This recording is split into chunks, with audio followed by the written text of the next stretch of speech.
écouté le message du Seigneur de ce jour. Soyez abondamment bénis.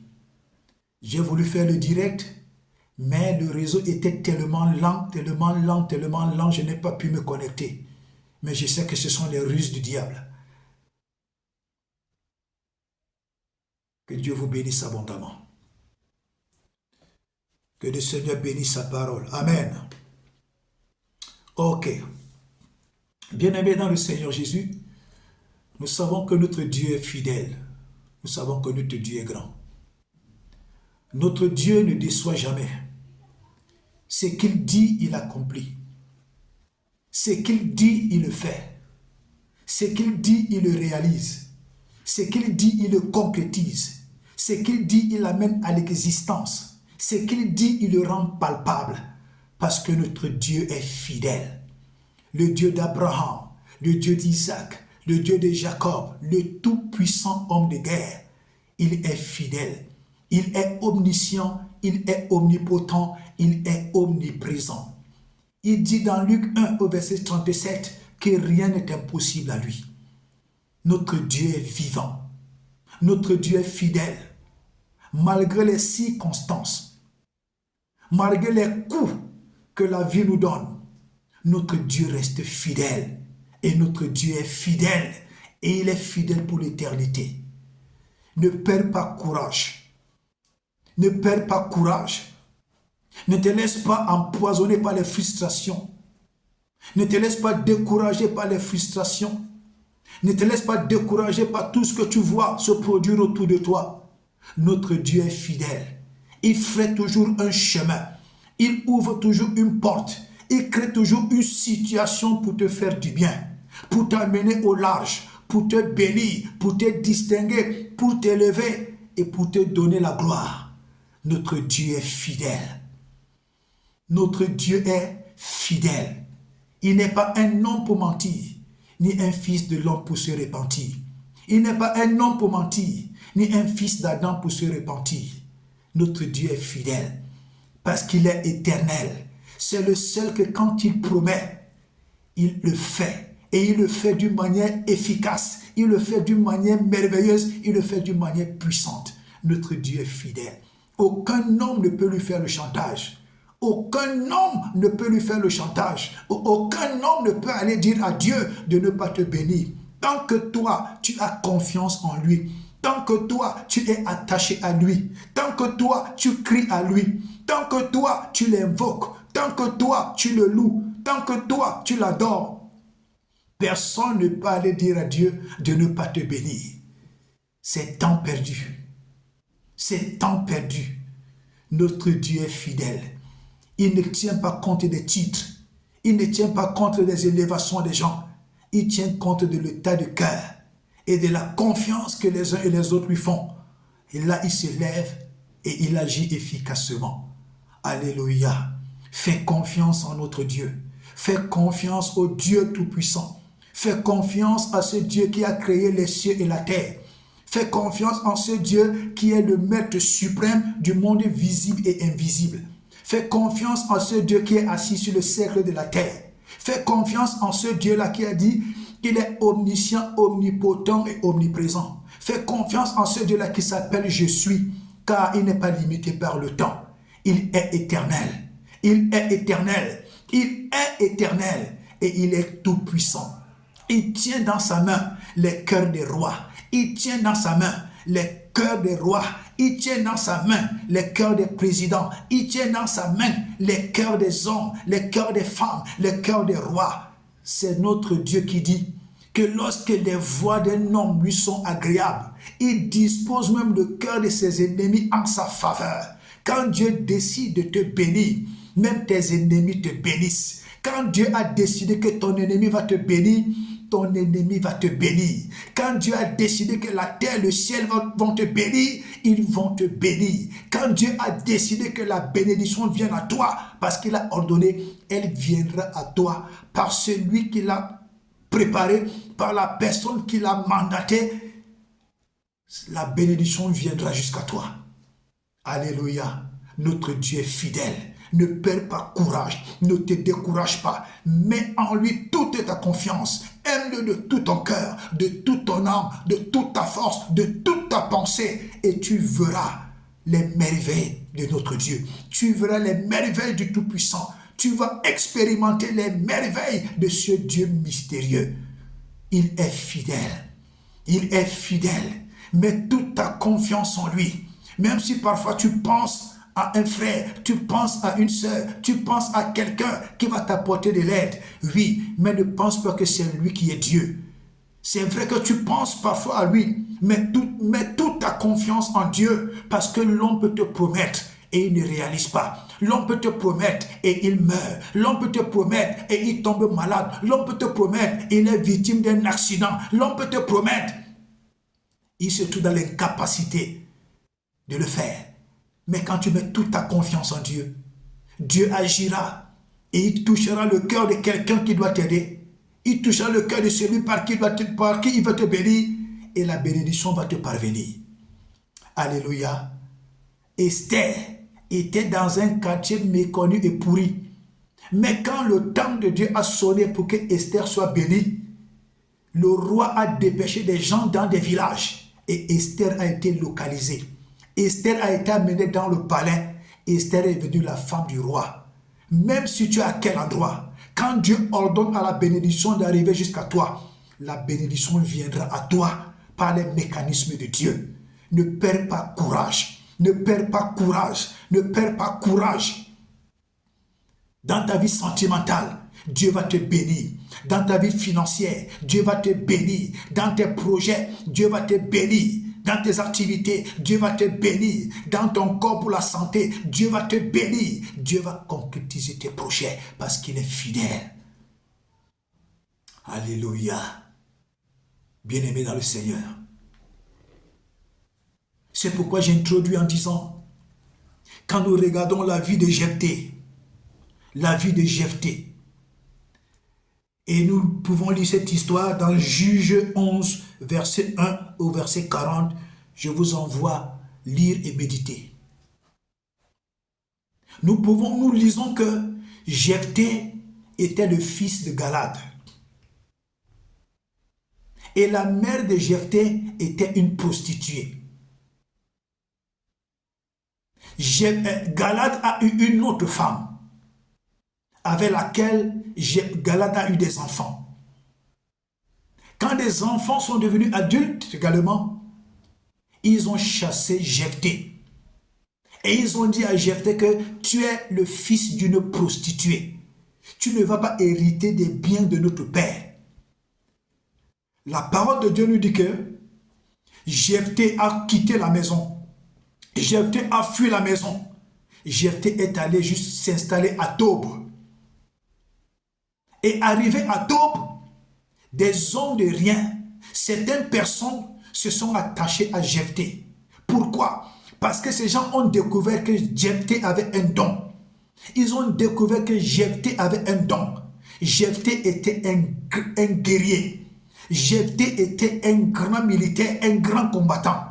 Et ils ont constaté que tout ce que Jephthé faisait dans le combat, il réussissait. Donc Jephthé avait pris conscience qu'il était un combattant. Dieu avait provoqué ce bouleversement dans la famille de Jephthé pour qu'il soit chassé, pour qu'il comprenne et qu'il découvre le don qu'il avait en lui, celui d'un combattant. Quand chaque fois que Dieu provoque un bouleversement, c'est parce qu'il veut faire sortir en toi le meilleur. C'est parce qu'il veut que tu discernes le don qui est en toi. C'est parce qu'il veut que tu mettes en pratique le don qui est en toi pour qu'au travers de ce don, il puisse te valoriser. Et alors quand Jephthé a commencé à aider les gens, à remporter des victoires, à remporter des guerres, Dieu a suscité une situation en Israël. Les Ammonites ont commencé à combattre Israël, ont commencé à terrasser Israël. Et la Bible dit que ce sont les anciens d'Israël qui sont revenus chercher Jephthé à Tob. Alléluia. Oui, frère. Quand Jephthé a pris conscience du don qu'il avait, quand Jephthé a commencé à être véritablement ce que Dieu voulait qu'il soit, Dieu a suscité une situation en Israël. Et Dieu savait qu'au travers de la situation qu'il a suscitée en Israël, les gens, les anciens d'Israël devaient venir chercher Jephthé, parce que Jephthé devait être la solution. Quand Dieu permet que tu sois méprisé quelque part, Dieu permet que tu sois insulté quelque part, Dieu permet que tu sois ridiculisé quelque part, c'est parce que Dieu veut que tu prennes conscience de ce qu'il t'a donné. Il y a quelque chose en toi que Dieu réclame. Prends conscience de cette chose, valorise cette chose, et Dieu va t'aider à fermer la bouche de tous ceux qui se sont moqués de toi. Dieu va t'aider à fermer la bouche de tous ceux qui t'ont chassé. Dieu va t'aider à fermer la bouche de tous ceux qui t'ont ridiculisé. Ne te morfons pas et ne te morfons plus jamais sur les moqueries des gens, sur le mépris des gens. À chaque fois que Dieu provoque un bouleversement, c'est parce que Dieu veut créer une situation pour te distinguer. C'est à toi de prendre conscience. Alléluia. Les anciens d'Israël sont venus chercher Jephthé à Tob. Et ils ont dit à Jephthé, viens nous sauver contre les Ammonites. Et tu seras notre chef. Jephthé a dit, ok, comme c'est vous-même qui avez dit. Jephthé a présenté ça à Dieu. Il a dit que, eux-mêmes ont dit que, si je peux les sauver de la situation là, je serai le chef. Et c'est ce qui s'est passé. Vous voyez donc que sans l'apport de Jephthé, Israël devait être soumis à la servitude. Et si Jephthé était resté dans la maison de son père, il devait toujours jouer au bébé. Il devait jouer à l'enfantillage. Mais à cause du fait qu'on l'a chassé, il s'est révolté dans sa pensée. Il s'est révolté dans sa conscience. Il a dit, il faut absolument que je réussisse pour que ces gens comprennent que ce n'est pas eux qui tiennent mon souffle de vie, que ce n'est pas eux qui peuvent me donner une destinée. Alléluia. Oui, bien-aimé dans le Seigneur Jésus. Et en conclusion de cette partie pour Jephthé, je voudrais te dire que ce que Dieu t'a donné, tant que tu as confiance en lui, personne ne peut te l'arracher. Alléluia. Oui, je te le dis, mon frère, ma soeur. Ce que Dieu a décidé, a préparé, que c'est toi qui dois l'accomplir. C'est toi qui vas accomplir cette tâche. Pourvu que tu prennes conscience de ce que Dieu t'a donné. Pourvu que tu prennes conscience du don et des talents de Dieu qui sont en toi. La mission de Dieu que tu dois accomplir. Les œuvres de Dieu que tu dois accomplir. Les réalisations de Dieu que tu dois accomplir. Pour l'œuvre de Dieu et pour ta propre vie. Dieu va permettre que tu les accomplisses. C'est ce qui est arrivé à Jephthé. Alléluia. Oui, bien-aimé dans le Seigneur. Bien-aimé dans le Seigneur. Bien-aimé dans le Seigneur. Jephthé avec un don. Le don, c'était lequel? Il était un grand guerrier. Et il a mis ça au service de Dieu en allant délivrer Israël. Oui, bien-aimé dans le Seigneur. Oui, bien-aimé dans le Seigneur. Oui, bien-aimé dans le Seigneur. Jephthé avait le talent. Oui, bien-aimé dans le Seigneur. Alléluia. Alléluia. Jephthé était extraordinaire. Il avait ce talent parce qu'il pouvait gérer une armée. Il pouvait gérer des hommes. Le coaching. Un véritable leader. Jephthé avait le don du guerrier. Il avait le talent de gérer les hommes. De discipliner les hommes. Alléluia. Que Dieu te bénisse. Nous continuons avec la deuxième histoire. La deuxième histoire, c'est celle de Ruth. La deuxième histoire, c'est celle de Ruth. Vous pouvez lire ça dans le livre de Ruth 1, Ruth 2. Bien-aimé dans le Seigneur. La parole de Dieu dit donc quoi? Que un homme de Bethléem de Juda, nommé Elimelech, il était marié à Naomi. ils prennent leurs 2 enfants, ils quittent Bethléem de Juda pour aller s'installer dans un autre pays. Et arrivé dans ce pays-là, ils s'installent bien. Les 2 enfants épousent des femmes. L'un a épousé Orpa, l'autre a épousé Ruth. Et la Bible dit donc quoi? Que Elimelech est mort dans ce pays où ils sont partis. Naomi est restée veuve. Ses 2 fils sont morts. Naomi est restée seulement avec ses belles-filles. Elle a passé 10 ans dans ce pays-là. Fatiguée, vieillie, elle n'a plus de force. Tous les petits moyens, les petites économies qu'elle était quittée avec pour aller s'installer dans un autre pays, toutes ces économies sont finies. Son mari est mort, ses enfants sont morts. Donc elle était restée seule.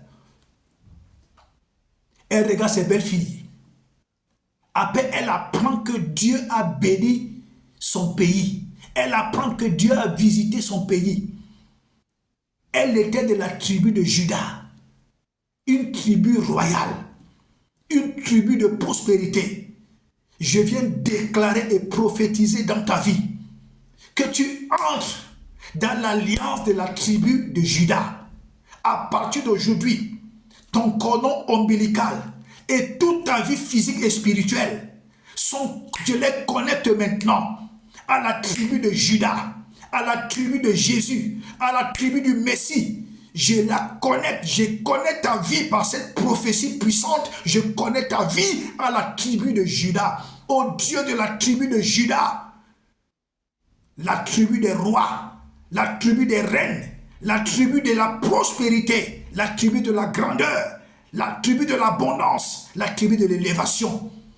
Je te connecte à la tribu de Juda. Je te connecte au Dieu de la tribu de Juda. Je connecte à ta vie la prospérité. Je connecte à ta vie l'abondance. Je connecte à ta vie la réussite. Je connecte à ta vie les meilleures opportunités. Au nom tout-puissant de Jésus. Au nom tout-puissant de Jésus-Christ de Nazareth. Et voilà donc Naomi qui décide de rentrer dans son pays. Elle commence à causer avec ses belles-filles. Elle dit à ses belles-filles, rentrez chacune dans son pays, dans son village. Là, je suis vieille. Et même s'il arrivait que je fasse un enfant aujourd'hui, vous allez attendre jusqu'à quel âge pour qu'il puisse devenir vos époux? Donc, rentrez chez vous. La Bible dit que ces belles-filles ont pleuré sérieusement. Mais, fin de compte, Orpa est rentrée dans son pays, dans son village, et Ruth, est restée avec sa mère Naomi. Écoutez ce qu'elle dit. Dans Ruth 1, au verset 16, du verset 16 au verset 17. Ruth répondit, ne me presse pas de te laisser, de retourner loin de toi. Où tu iras, j'irai. Où tu demeureras, je demeurerai. Ton peuple sera mon peuple, et ton Dieu sera mon Dieu. Où tu mourras, je mourrai, et j'y serai enterré. Que l'Éternel me traite dans toute sa rigueur, et si autre chose que la mort vient à me séparer de toi. Voilà ce que Ruth dit à sa belle-mère Naomi. Que je ne rentre pas dans mon pays. Je ne rentre pas dans mon village. Non. Ce village-là, des païens, ce pays des païens, je vais rentrer dans la malédiction. Je vais rentrer dans les malheurs. Je vais rentrer dans les blocages. Je vais rentrer dans l'idolâtrie. Je vais rentrer dans l'échec. Je vais rentrer dans les limitations. Non, ma belle-mère, Naomi, ne me demande pas l'autre là. Je reste avec toi. Ton Dieu sera mon Dieu. Ton pays sera mon pays. Tes alliances seront mes alliances. Et lorsque Ruth a déclaré cela à sa belle-mère. Ruth est officiellement entrée dans l'alliance du Dieu de Juda. Ruth est entrée directement dans l'alliance du Dieu de la prospérité. Ruth est entrée dans l'alliance de la tribu des rois, de la tribu des reines, de la tribu des princes, de la tribu de la prospérité, de la tribu des meilleures opportunités, la tribu de Juda. Alléluia. Alléluia. Et nous allons constater en lisant que quand ils sont rentrés, Ruth est allée glaner dans les champs de Boaz. Boaz qui était un homme riche et puissant, qui était une parenté de Naomi. Donc c'est-à-dire que Boaz avait le droit de rachat sur Ruth. C'est pourquoi finalement Boaz a épousé qui? Il a épousé Ruth. Et Ruth est devenue qui? L'ancêtre de Jésus. Quand vous lisez dans Matthieu 1, du verset 5 au verset 16, Ruth est parmi les ancêtres de Jésus. Alléluia. Alléluia. Qu'est-ce que je voudrais d'abord te dire?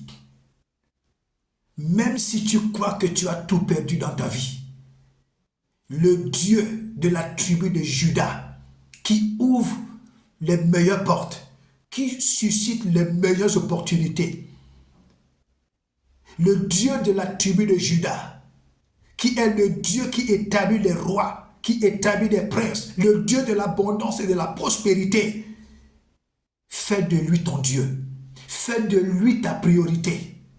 Alléluia. Donc c'est-à-dire que Ruth, quand elle était encore avec son mari,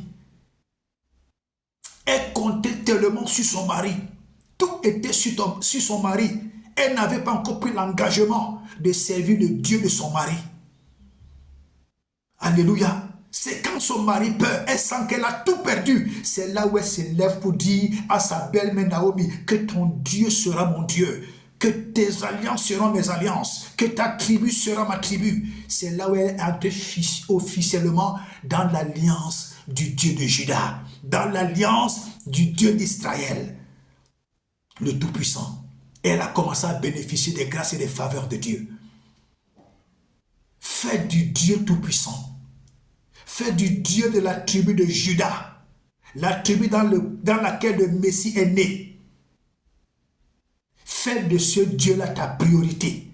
Fais de ce Dieu-là ta priorité.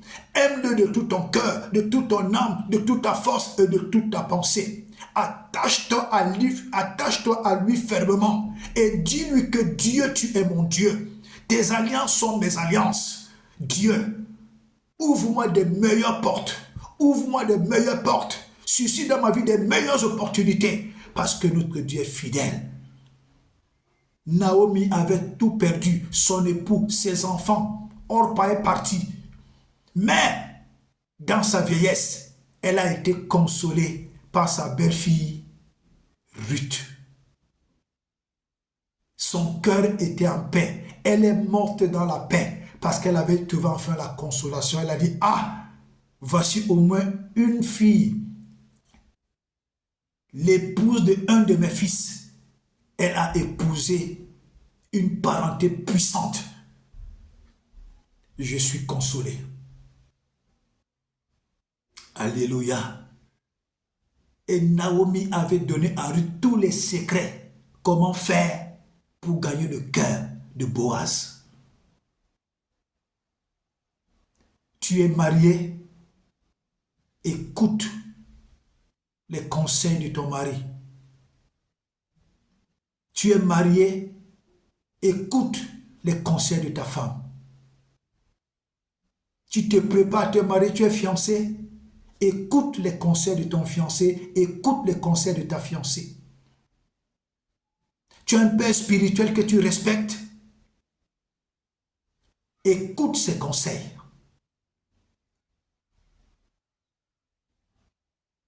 Le diable te poussera toujours à mépriser, à négliger ton époux, ton épouse, ton fiancé, ta fiancée et ton pasteur ou ton père spirituel.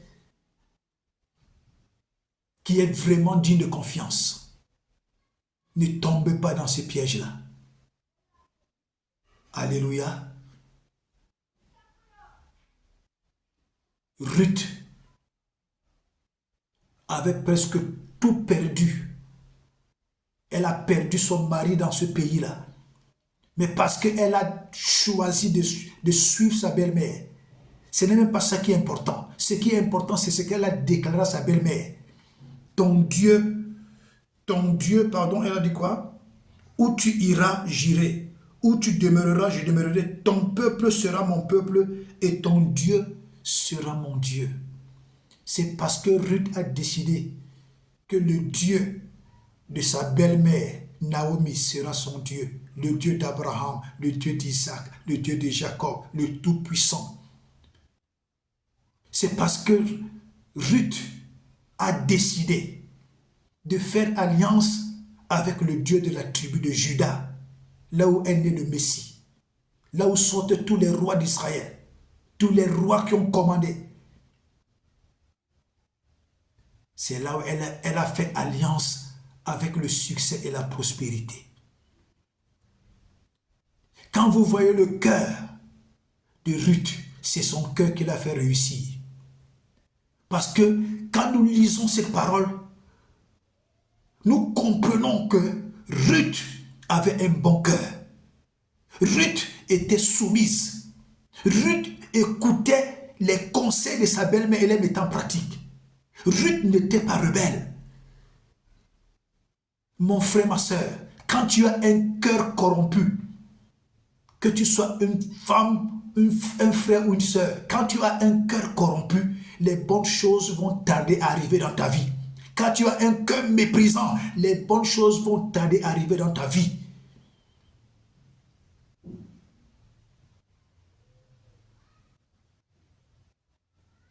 Quand tu t'éloignes de ceux qui peuvent te donner des bons conseils, des bonnes choses vont tarder à arriver dans ta vie. Pire encore, quand l'époux considère sa femme comme son ennemi et l'épouse considère son mari comme son ennemi, le fiancé ou la fiancée, ils se considèrent comme des ennemis. Les bonnes choses vont tarder à arriver dans vos vies. Et encore pire, quand vous ouvrez vos bouches pour mal parler de votre conducteur, de votre pasteur, surtout si c'est un pasteur sérieux, bien sûr, à mal parler de l'épouse de votre pasteur, ça cause des blocages, ça cause des ennuis, ça a causé des freins, ça met des blocages dans des vies. Évitez ça. Évitez ça. Parfois, nous avons fini avec les démons de nos villages, mais ce qui nous bloque, c'est notre cœur. Ce qui bloque à la bénédiction de venir dans nos vies, c'est l'état de notre cœur. La femme méprise son mari, le mari méprise sa femme, le fiancé méprise sa fiancée, la fiancée méprise son fiancé. Les frères, les sœurs, le peuple de Dieu méprise leur pasteur, méprise la femme de leur pasteur. C'est ça qui finit par être la vraie sorcellerie qui bloque la vie des enfants de Dieu. N'entrez pas dans ce jeu-là. Alléluia.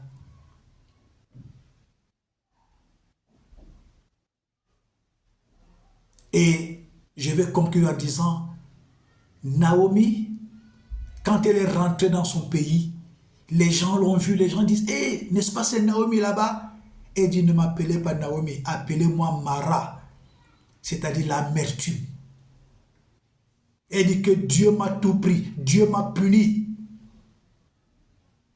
Oui, parfois il y a des choses qui nous arrivent quand on s'entête, le malheur nous arrive. Certainement, Dieu lui donnait des signaux que rentre dans ton pays, quitte ce pays, va ailleurs, quitte ce pays. Mais elle s'est endurcie. Elle a tout perdu dans ce pays-là. Parce qu'elle dit clairement que c'est Dieu m'a tout pris. Elle dit que Dieu m'a affligé. Appelez-moi, ne m'appelez pas Naomi, appelez-moi Mara, c'est-à-dire appelez-moi l'amertume. Parfois, nous-mêmes, nous attirons de l'amertume dans nos vies. Nous-mêmes, nous appelons de l'amertume dans nos vies. Parce que Dieu nous donne des signaux. Parce que Dieu nous parle. Parce que Dieu nous dit ceci. Mais nous nous endurcissons. Parce que nous croyons que nous sommes plus sages que Dieu. Dans ton foyer, Dieu dit fais comme ça, toi tu fais autrement. Dans tes fiançailles, Dieu dit fais comme ça, toi tu fais autrement. Dans ta relation avec ton pasteur, Dieu dit fais comme ça, toi tu fais autrement. Parce que nous pensons que nous sommes plus sages que Dieu. Et nous nous attirons des situations d'amertume. Je vous dis toujours que Dieu ne perd rien. Dieu ne perd rien. Dieu a tout son temps. C'est nous qui n'avons pas du temps. Mon frère, aime ta femme. Ma soeur, aime ton mari. Tout le monde a des défauts. Mais c'est la capacité de gérer ces défauts avec Dieu. Vous attirez la grâce de Dieu dans vos vies. Monsieur le fiancé, traite bien ta fiancée. Madame la fiancée, traite bien ton fiancé. Vous allez attirer la grâce de Dieu dans vos vies. Mon frère, ma soeur, respectez et traitez bien votre pasteur, surtout quand c'est un pasteur vrai, honnête. Respectez son épouse. Vous allez attirer des grâces de Dieu dans vos vies. Alléluia. Ok. Que Dieu vous bénisse. Nous passons à la troisième histoire. Bien-aimés dans le Seigneur Jésus. Je ne vais pas être long, mais nous passons à la troisième histoire. Vous la connaissez bien dans Genèse 26, versets 1 à 33. Cette histoire concernait Isaac.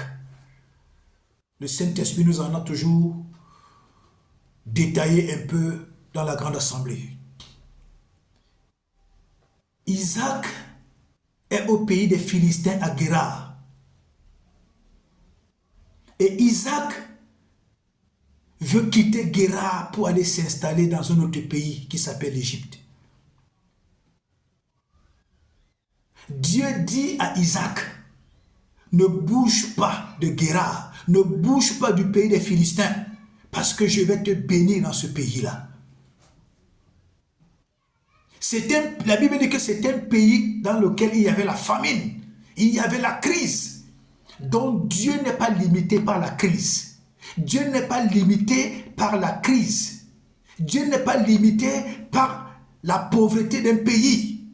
Dieu est limité par son plan, par ses projets. C'est ça qui importe Dieu. Dieu a béni quelqu'un dans un pays en crise. Dieu a béni quelqu'un dans un pays où il y avait la famine. Dieu lui a dit que je vais te bénir, ne bouge pas. Alléluia. Si toi, Dieu te dit que reste dans un pays en crise, reste dans un pays en crise, je vais te bénir, est-ce que tu vas croire? Tu vas laisser raisonner, tu vas laisser parler ton raisonnement, tu vas laisser parler tes émotions, tu vas laisser parler ta chair. Parce que la chair aime seulement ce qui est bien. C'est pourquoi la chair aime le péché. Quand Dieu te dit, c'est qu'il peut le faire. Quand Dieu te dit, c'est qu'il a déjà mis tous les éléments nécessaires pour te bénir. Et alors la Bible dit que Isaac s'aima cette année-là. Donc c'est-à-dire que Isaac a pris conscience que, attends, j'ai un don. J'ai un don et j'ai des talents. Isaac a compris que le don que Dieu lui a donné, c'est le don de prière. Le don de prière et le don de la sensibilité spirituelle. Commence à prier, mon frère. Commence à prier, aie une vie de prière. Deviens un homme et une femme de prière. Deviens une machine de prière. Et commence également à demander à Dieu la sensibilité spirituelle. Parce que Dieu a dit à Isaac, ne bouge pas, je vais te bénir. Donc c'est-à-dire que Isaac passait du temps à demander à Dieu, Dieu, moi je vais quitter le pays ici. Je vais quitter le pays ici. Je vais quitter le pays ici. Et quand Isaac se décide de quitter, c'est là où Dieu lui parle, ne quitte pas. Isaac a eu la sensibilité spirituelle. Commence à demander à Dieu, mon frère, ma soeur, commence à demander à Dieu la sensibilité spirituelle. Demande à Dieu la sensibilité spirituelle. Demande à Dieu le discernement. Deviens également un homme et une femme de prière, une machine de prière, une bombe de prière, un moulin à prière. Frères et sœurs, c'est ce qui a permis que Isaac réussisse. Si Isaac n'avait pas une vie de prière, si Isaac n'avait pas une sensibilité, Isaac serait quitté de Guérar pour aller s'installer en Égypte, là où il devait souffrir. Il devait souffrir en Égypte parce qu'il croyait que l'Égypte était le paradis. Il pouvait aller dans un autre pays, pensant que là-bas c'est le paradis. Mais Dieu lui dit, reste dans le pays-là. Ce pays-là où tu crois qu'il y a la pauvreté, ce pays-là où tu crois qu'il y a la misère, ce pays-là où tu crois qu'il y a la crise, reste là. C'est là où je vais te bénir. Parce que quand Dieu te bénit dans un pays qui est en crise, quand Dieu te bénit dans un pays où les gens ne réussissent pas, où les gens se disent que c'est dur, pour Dieu, rien n'est dur. Quand Dieu te bénit dans ce pays-là, tu deviens puissant. C'est pourquoi la Bible dit que tout ce que Isaac a fait, il a réussi parce que Dieu est avec lui. Tout ce que tu fais parce que Dieu t'a dit, tout ce que tu fais parce que Dieu est avec toi, tout ce que tu fais en mettant Dieu devant, tu réussis et tu entres dans la prospérité et Dieu te rend puissant. La Bible dit que Isaac est devenu puissant. Il allait s'enrichissant jusqu'à devenir fort riche. Au point où le roi de Guérar, le roi des Philistins, a pris ses conseillers. Ils sont allés voir Isaac pour dire à Isaac, pardon, nous savons que toi, tu es un homme spécial. Tu es puissant. Il y a quelqu'un dans ta vie qui te rend puissant. Il y a quelqu'un dans ta vie qui te fait réussir. Pardon, ne nous fais pas du mal. Tisse une alliance avec nous que nous t'avons pas maltraité. Parce que le roi des Philistins avait pris conscience qu'il y a quelqu'un d'invisible qui est pour Isaac. Parce que là où eux, ils ne réussissent pas, tout ce que Isaac fait, il réussit. Il creuse les puits, il ne trouve pas de l'eau. Mais Isaac creuse les puits, il trouve de l'eau. Ils font l'agriculture, rien ne marche. Mais Isaac fait l'agriculture, ça marche. Ils font l'élevage, rien ne marche. Mais Isaac fait l'élevage, ça marche. Les Philistins, même le roi, a dit que non. Le type-ci, il y a quelqu'un d'invisible. Il y a quelqu'un d'extraordinaire. Il y a quelqu'un d'inimaginable. Il y a quelqu'un d'impensable qui travaille pour lui. Frères et sœurs, laisse-moi te dire, le Dieu que nous servons est extraordinaire. Il laisse que nous passons par des bouleversements. Il laisse que nous passons par des situations. Il nous travaille dans des épreuves. Il nous travaille dans des difficultés. Il nous travaille dans le mépris. Il nous travaille dans des insultes. Il nous travaille, il nous forme, il nous forge. Quand le moment arrive que Dieu commence à te bénir, ce sont des hommes et des femmes qui connaissent ta vie d'hier qui commencent à dire que non. Il y a quelque chose d'extraordinaire dans la vie de cette femme, dans la vie de cet homme. Mon frère, ne te compromets pas. Ma soeur, ne te compromets pas. Reste fidèle à Dieu. Alléluia. Reste fidèle à Dieu. Isaac avait le don. Il a pris conscience, il a mis son don en pratique. Il a mis son don au service de Dieu. Le don de prière et le don de discernement. Isaac avait des talents. Il avait le talent pour l'agriculture, le talent pour l'élevage, le talent en tant que spécialiste pour creuser des puits et trouver de l'eau. Il savait où creuser et trouver de l'eau.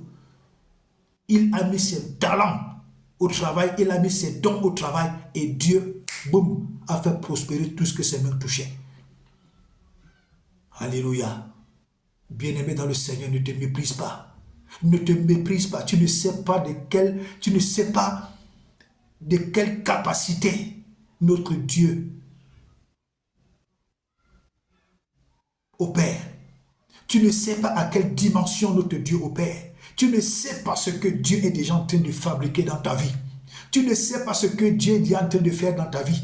Tu n'as aucune idée de ce que Dieu a déjà préparé comme standing de vie, d'élévation, de prospérité, de gloire dans ta vie. Aujourd'hui, le Seigneur nous exhorte à prendre conscience que c'est son don qui est dans nos vies, que Dieu voudrait que nous prenions conscience de son don dans nos vies. Dieu voudrait que nous prenions conscience de ce qu'il a semé dans nos vies pour que nous le mettions en pratique dans son œuvre d'abord. Dieu voudrait que nous prenions conscience qu'il nous a donné des talents. Qu'est-ce que tu sais faire? Qu'est-ce que tu sais faire? Qu'est-ce que tu as comme don naturel? Qu'est-ce que tu sais faire avec tes mains? Qu'est-ce que tu sais faire? Mets ce talent en pratique et Dieu va te prouver qu'il, lui qui est le Dieu d'Isaac, lui qui est le Dieu de Ruth, lui qui est le Dieu de Jephthé, il va te prouver qu'il est Dieu. Alléluia. Ok, je vais clôturer parce que je ne voudrais pas que la vidéo soit longue. Je vais clôturer.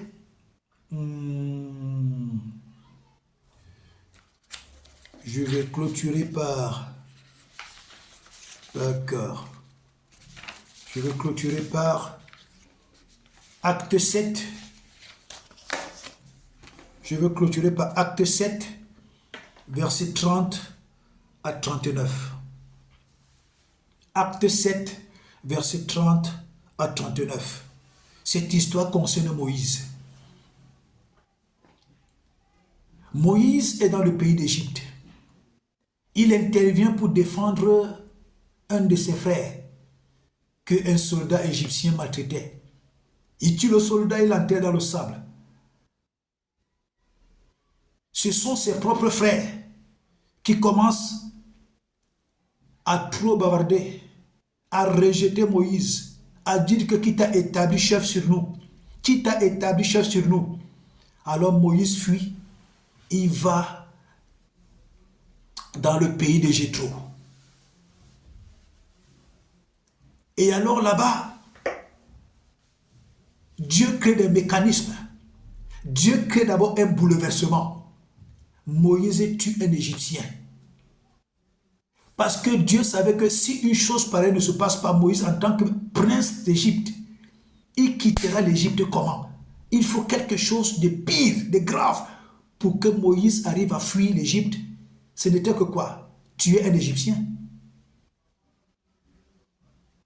Dieu crée un bouleversement, allez, Moïse fuit. Il se retrouve là où Dieu voulait qu'il soit. Parce que Dieu avait tout préparé. Dieu savait qu'il va monter à la montagne et lui va causer avec Moïse. Il va lui donner la feuille de route. Il va lui donner sa politique à lui, Dieu. Moïse arrive sur la montagne et Dieu lui dit, j'ai vu la souffrance de mon peuple. Maintenant, je t'envoie.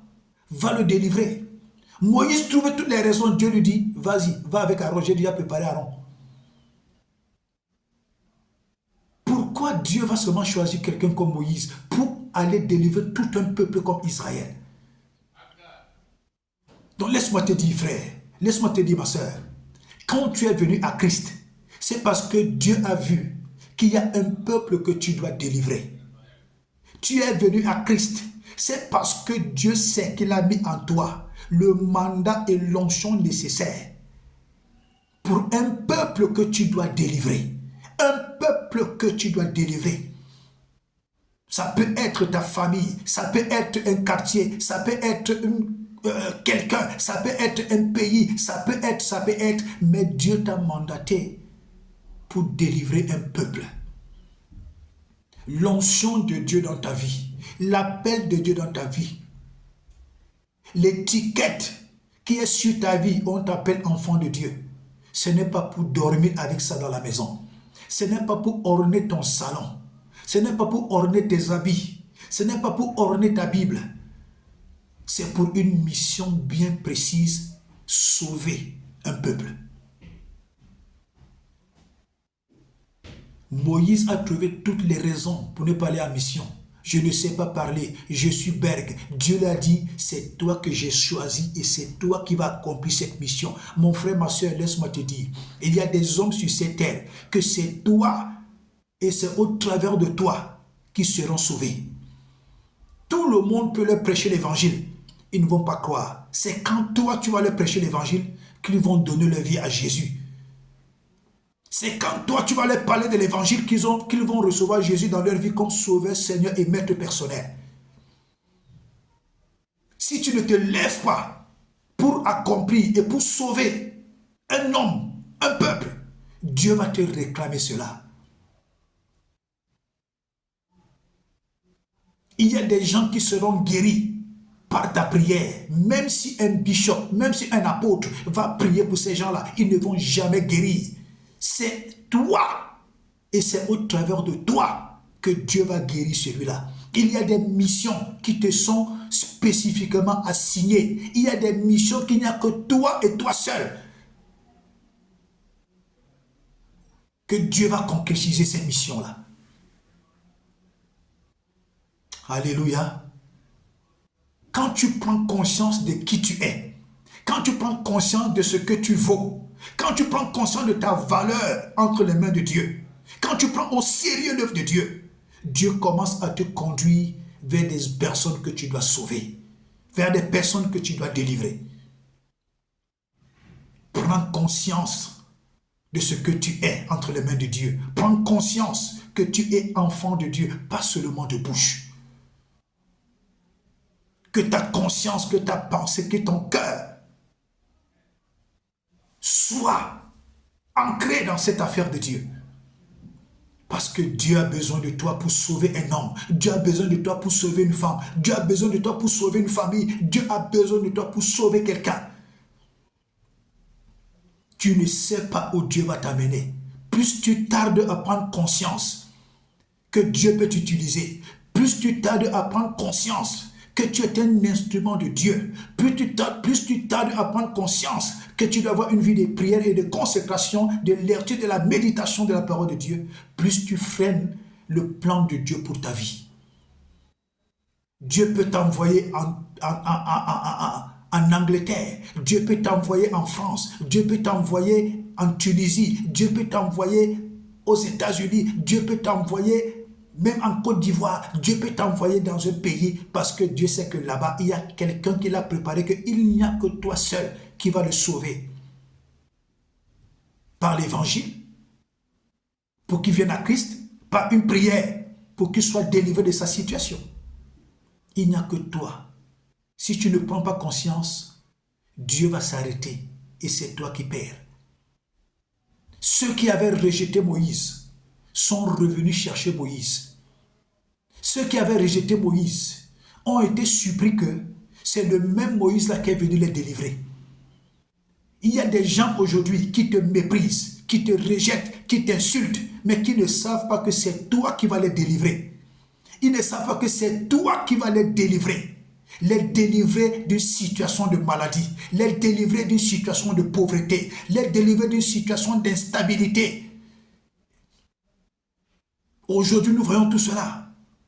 Ceux qui se sont moqués de Moïse ont été surpris que c'est Moïse qui est venu encore les délivrer. Alléluia. Prends conscience.